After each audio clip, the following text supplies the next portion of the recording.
Hi there and welcome. We're going to be talking about how to set up schedules. Why are these important? Say, for example, you have two events that you want only to appear on certain days. You have event one, which only should appear on Thursday and on Friday, and you have another event that you want to appear the entire week.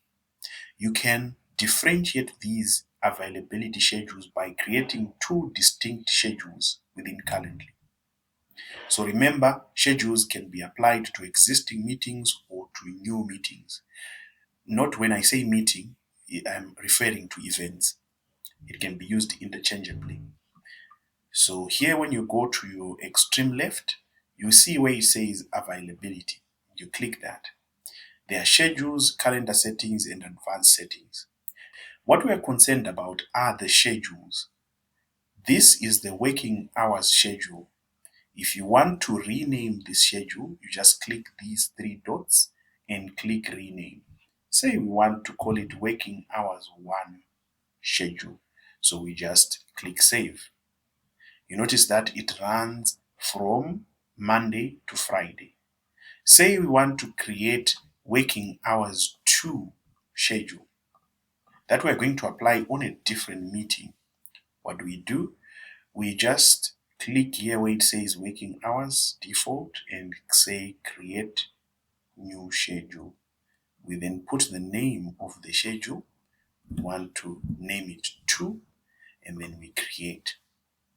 Then we just want this to appear on Tuesday and Thursday. And there you go.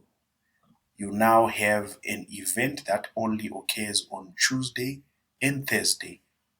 But if you go back to the first schedule, it appears the entire week.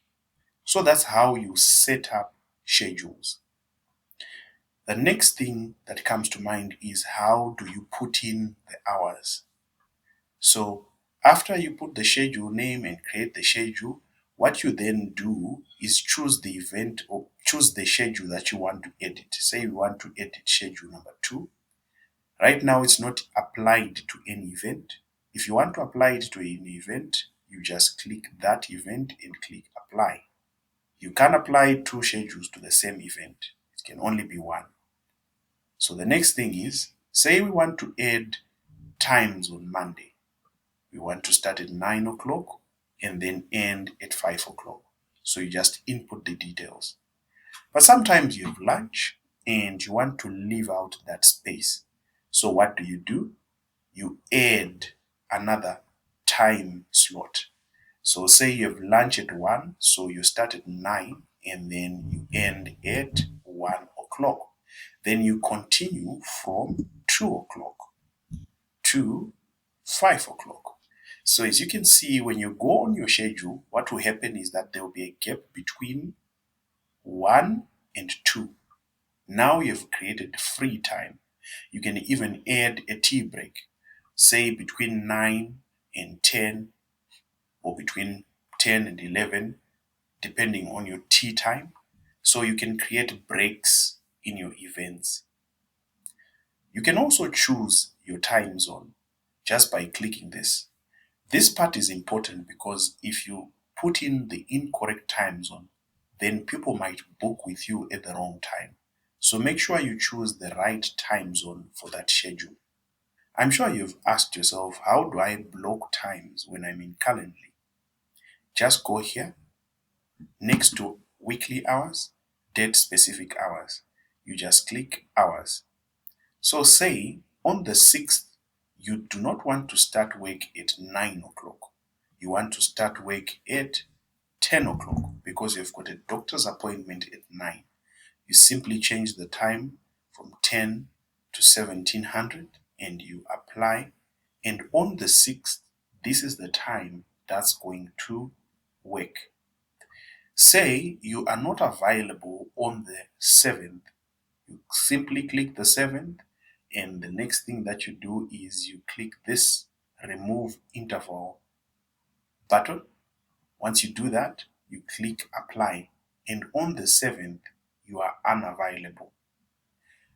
So what happens is when the 6th and the 7th passes, the system reverts to your weekly schedule. So you can make use of this to change a schedule on a specific day.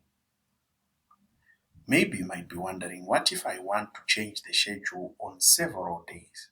Well, say you're not available from the 19th to the 23rd of January. What do? You simply click X, remove interval, and you choose all the days that you are not available, and then click apply. Then the system will then say from the 19th to the 23rd, you are unavailable. Once that time passes, it reverts back to this regular schedule. So that's how you make use of date specific hours to block your time or to vary your schedule. Here is just a way to show you how the calendar looks. Right now we are seeing it in list view. You can change the calendar so that you can see it in calendar view. I recommend that you use the list view because it's easier and it shows an overview of everything easily. So this is how you make use of schedules.